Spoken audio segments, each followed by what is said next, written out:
Hello students. अभी हम लोग ग्राफ ऑफ ट्रिगोमेट्रिक फंक्शन का डिस्कशन कर रहे हैं। पिछले वीडियो में हमने y बराबर साइन एक्स का ग्राफ को डिस्कस किया था।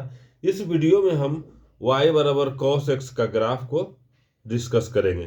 तो जो जितना भी था लगभग y बराबर साइन एक्स में हमने जो बताया था वो 100% y बराबर कॉस एक्स पर भी लागू होगा।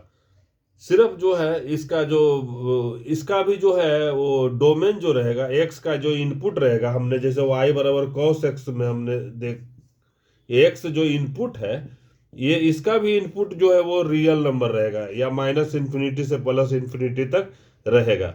और इसका जो ये y जो रहेगा ये भी -1 से +1 तक इसका रेंज रहेगा। मैंने कॉस एक्स का वैल्यू जो है -1 से छोटा नहीं होगा और 1 से बड़ा नहीं होगा। और इसका भी ग्राफ जो है वो स्मूथ रहेगा। कहने का मतलब है कि कहीं भी जो इसका ग्राफ रहेगा वो कंटिन्यूअस होगा।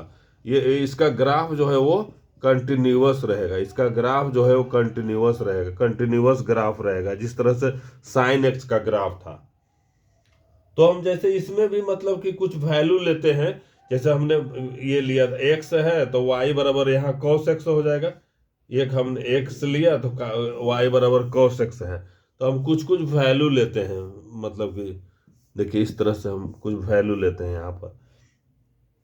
जैसे कॉस एक्स बराबर 0 डिग्री लेते हैं तो कॉस एक्स 1 हो जाता है। फिर मान लीजिए कि हम लोग अगर 15 डिग्री लेते हैं तो ये हो जाता है 0.97 हो जाता है। फिर 30 डिग्री लेते हैं तो ये हो जाता है 30 डिग्री लेते हैं तो 0.87 हो जाता है। देखिए 1 से फिर घटते जा रहा है, 1 से फिर घटते जा रहा है। 45 डिग्री लेते हैं तो 0.71 रहता है। देखिए 45 डिग्री लिया तो 0.71। 60 डिग्री हुआ तो 1/2 हो जाता है तो 0.50 हो गया। देखिए 60 डिग्री में लिया। और इसके बाद और 75 डिग्री लेते हैं, 75 डिग्री लेते हैं तो 0.26 हो जाता है। और 90 डिग्री लेते हैं तो cos 90 बराबर 0 हो जाता है। इस तरह से हुआ। अब यहाँ पर और हम बढ़ाएंगे, 90 से और बढ़ाएंगे। अगर जैसे 90 से हम और बढ़ाएंगे एक्स, ये है देखिए यहाँ पर cos x है।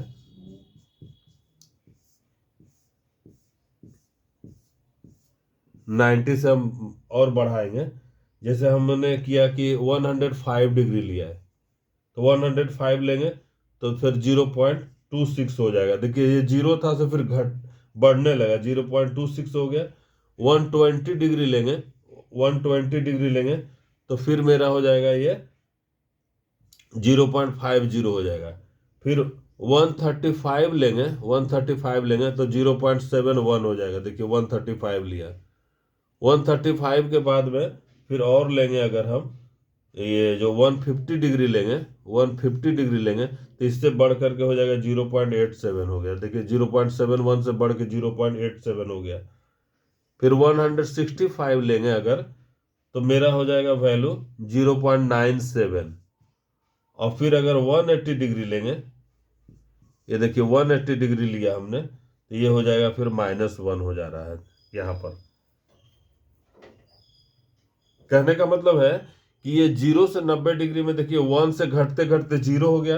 और 90 से जब बढ़ाए, मैंने 0 से मतलब कि घटते घटते ये 0 से फिर बढ़ते बढ़ते जो है ये इसका मतलब कि ये -1 तक पहुंच जाता है। 0 से घट बढ़ते बढ़ते ये -1 तक पहुंच जाता है। इस तरह से अब और हम ले ये पॉजिटिव एंगल हमने लिया। अब निगेटिव एंगल लेंगे तो इसका भी डिफरेंट जो वैल्यू मिलेगा। तो इसको हम जब एक्स एक्सिस वाई एक्सिस पर प्लॉट करेंगे तो जैसा हमने साइन एक्स का ग्राफ खींचा था उसी तरह से होगा। इसको सीधा हम प्लॉट करते हैं। इसका हम देख लिए कि डोमेन जो होगा वो -इन्फिनिटी से +इन्फिनिटी होगा। ये हमने एक्स एक्सिस लिया, ये एक्स डैश लिया यहाँ पर, और ये y है, y एक्सिस, ये y डैश है और ये y है।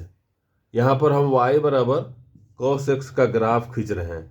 यहाँ पर y बराबर यहाँ 0 है, y बराबर देखिए यहाँ पर +1 है, मानिए y बराबर +1 है, मतलब कि y बराबर वही cos x बराबर +1 हो गया।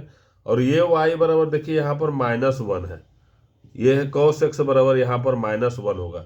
तो इसके पैरेलल हम मतलब कि ये जो लाइन हो गया y बराबर 1 का लाइन हो गया, और ये जो है y बराबर -1 का लाइन है, ये y बराबर -1 का लाइन है, y बराबर +1 का लाइन है। अब देख रहे हैं जीरो पर, यहाँ देख रहे थे जीरो 0 डिग्री अगर ले रहे हैं, 0 डिग्री यहाँ पर है, कहने का मतलब y बराबर 0 ये है, y बराबर 0 x एक्सिस है। तो अगर हम 0 ले रहे हैं तो इसका वैल्यू 1 आ रहा था। देखिए 0 ले रहे हैं तो इसका ग्राफ इस तरह से हो जाएगा, देखिए इस तरह से हो जाएगा यहाँ पर। और ये देखिए ये इसके बाद में इसका ये इस तरह से होगा, फिर इस तरह से होगा, ये इस तरह से होगा, इस तरह से इनफाइनाइट चलते चला जाएगा, इसका कभी इंड नहीं होगा, इस तरह से होगा ये ग्राफ जो है हमने बनाया। कहने का मतलब है ये जो cos x जो है वो हमेशा -1 और 1 के बीच में ही लाई करेगा। cos x जो रहेगा, जो इसका रेंज जो रहेगा, इसका रेंज जो रहेगा, ये रेंज जो है cos x का वो हमेशा रहेगा -1 से +1 के बीच में, -1 से +1 के बीच में, और -1 +1 को इंक्लूड भी करेगा। और डोमेन जो रहेगा, ये हम डोमेन जो इसका देख रहे हैं, इस फंक्शन का डोमेन जो है वो रियल नंबर रहेगा। रियल नंबर या मतलब -∞ से +∞ तक कोई भी हम इनपुट दे सकते हैं, कोई भी इनपुट हम जैसे 0 डिग्री दिया था, यहाँ देखिए π/2 दिया, 90 डिग्री दिया तो 0 हो गया। फिर यहाँ पर पाई देंगे तो फिर -1 हो गया ये यहाँ। फिर यहाँ पर देंगे, यहाँ 3π/2 देंगे अगर हम, तो फिर ये 0 हो जाएगा। फिर 2π देंगे तो फिर ये 1 हो जाएगा। कहने का मतलब है कि x में हम कुछ भी इनपुट देंगे तो y जो है वो -1 से +1 के बीच में ही निकलेगा। तो इस तरह से हम लोग y बराबर cos x का ग्राफ को हम लोग जाने। Thank you for watching.